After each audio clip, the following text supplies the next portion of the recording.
kind of proverbially, that's kind of where I'm coming from right now. I love my life, and I love life in general.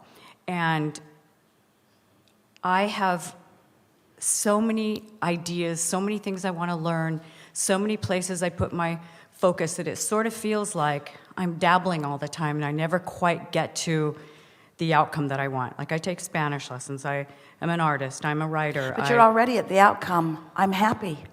I love my life. That's the outcome. That was the whole point of all of it.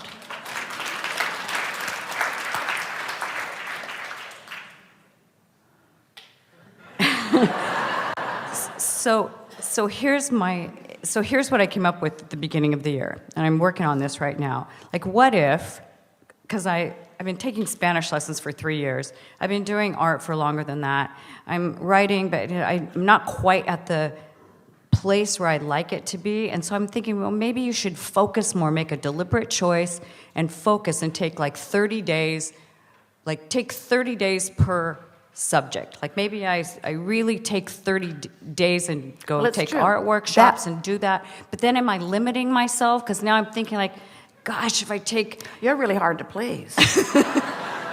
So if I give this more emphasis, then momentum will increase on this, yes? And we say yes. Yeah. And when momentum increases, it will call you in more ways. And you say, but what about the other things that I'm also interested in? Right. And we say, if you will accept that in doing the work that you're doing, which is creating the environment, that everything that flows, that the inspiration will flow, if you could trust the concierge in the sky, if you could just trust that creating that vibrational environment is all that is required of you, and that everything else will flow, and then you will stop introducing the resistance of, but am I doing enough, or am I missing something better when I'm doing this, and just embrace the deliciousness of this.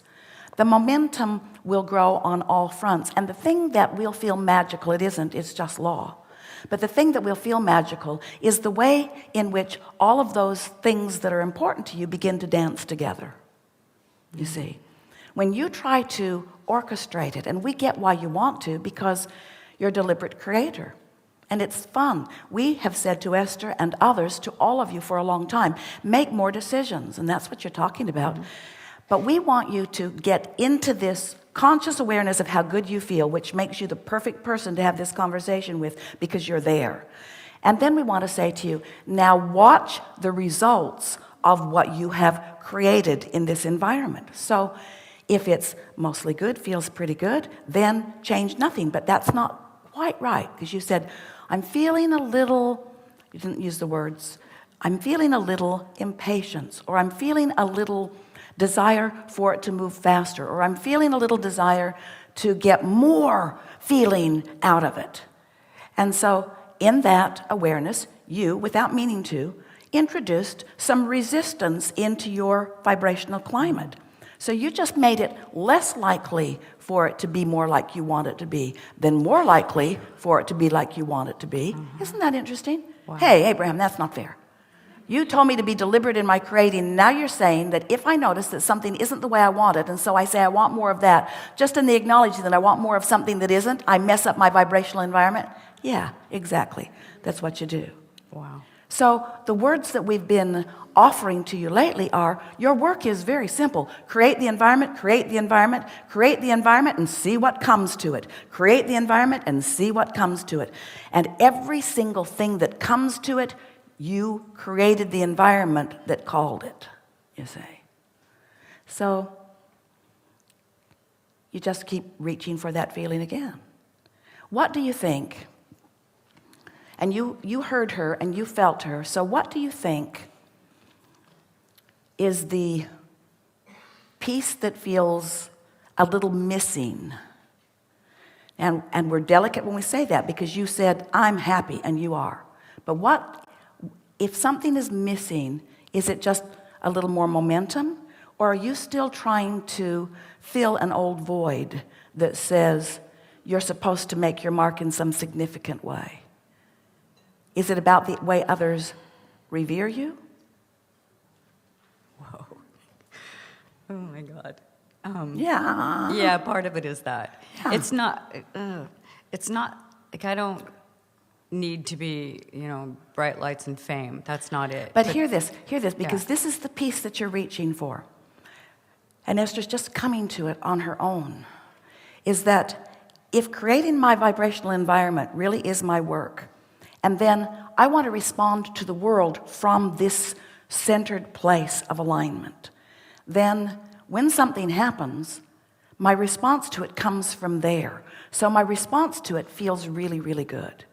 But if I feel anything less than really, really good, that means I'm responding, I'm reacting from something other than my aligned place. And that reaction from something other than my aligned place then affects that vibrational nucleus, that vibrational environment.